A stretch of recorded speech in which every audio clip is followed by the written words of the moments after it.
You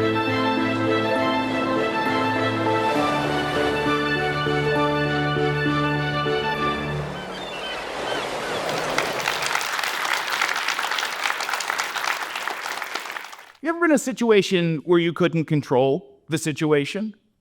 You know just how feeling frustrated that can be. It's a feeling of powerlessness.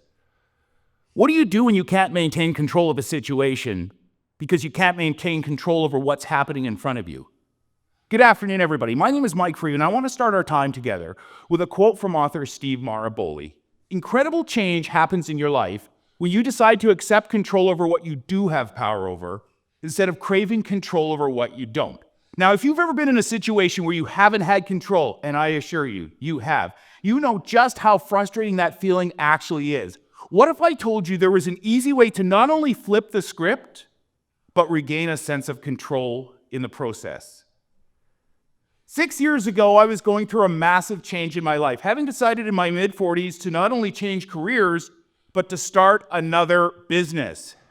In those vague and hazy days of change, I had no choice but to let this process play out, including variables and elements I simply couldn't control. So to get back a sense of control in my life, I enrolled in a 3-day personal development retreat. I spent day 1 trying to do all the exercises they gave us. Struggling, I was cranky.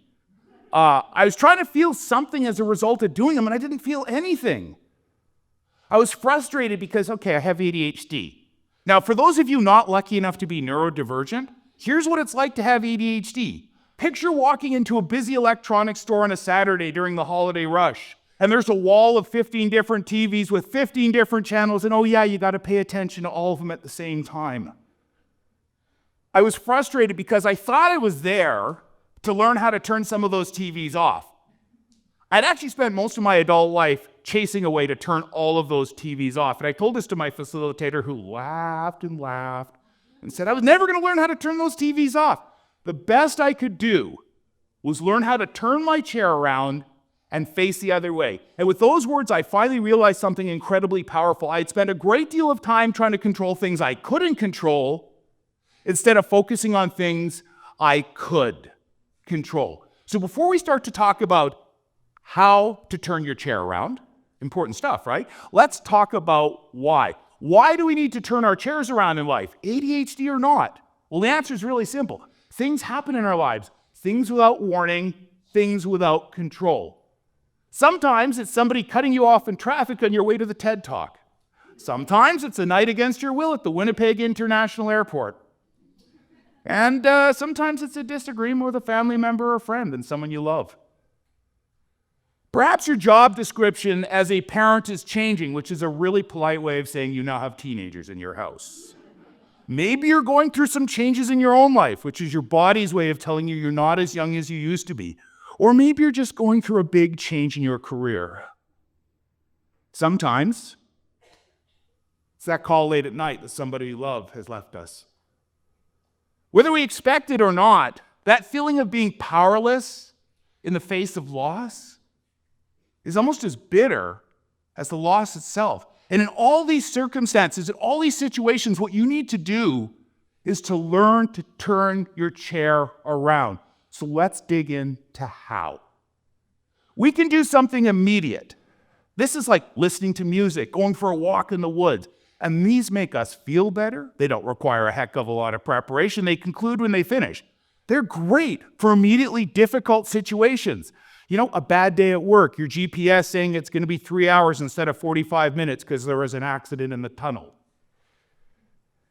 I also love immediate things because the right now aspect of them, we live in an instant gratification world. We can also do something longer term, like learning to play our favorite instrument, growing a garden, giving a TED Talk. It doesn't really matter what you do. The thing about long-term things is they make you feel better, but just be careful, okay?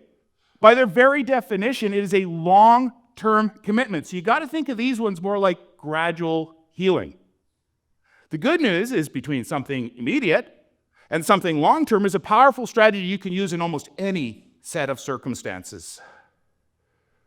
One of the most powerful things you can do is something short-term for somebody else. 4 years ago, we weathered a pandemic and crisis unlike anything the world had seen for over 100 years. You guys remember?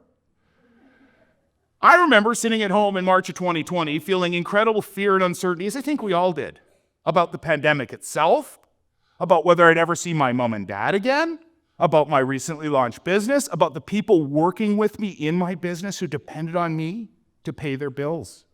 And the worst part is I was watching companies that had been around a heck of a lot longer than mine shutting their doors and laying off staff. And at that moment, I kind of realized all the time, all the money, all the blood, the sweat, the tears, I'm going to have nothing to show for it.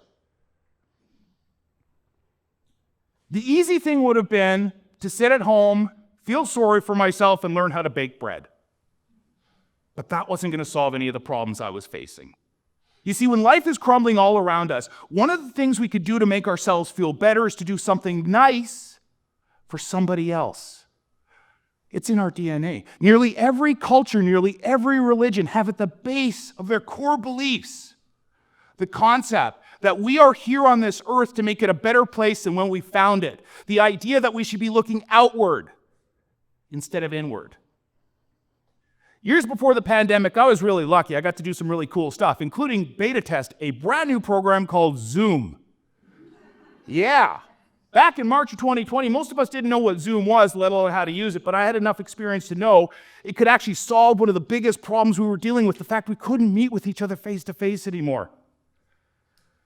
I created a 60-minute webinar and training session for it, and I marketed this all over social media. I invited anyone who wanted to come, whether I knew them or not, and for 3 days, I gave this training for over 300 friends and strangers alike. Now, did this cure COVID? Unfortunately, it did not. Did it solve the problems I knew I was going to have to deal with my own business? Also, very unfortunately, it did not. But for the time I was doing it, did it give me a sense of purpose and give me a sense of control over the things in my life? 100%. I was able to turn my chair around. In April this year, we lost a Canadian legend, a man named Rocket Norton, who is a very well-known drummer for bands like Prism. I didn't know Rocket personally, but we have some mutual friends, and I learned a whole bunch about Rocket through those friends. The more I learned about this man, the more he became one of my heroes. You see, Rocket got some of the worst news imaginable. Rocket was diagnosed with a very aggressive form of cancer.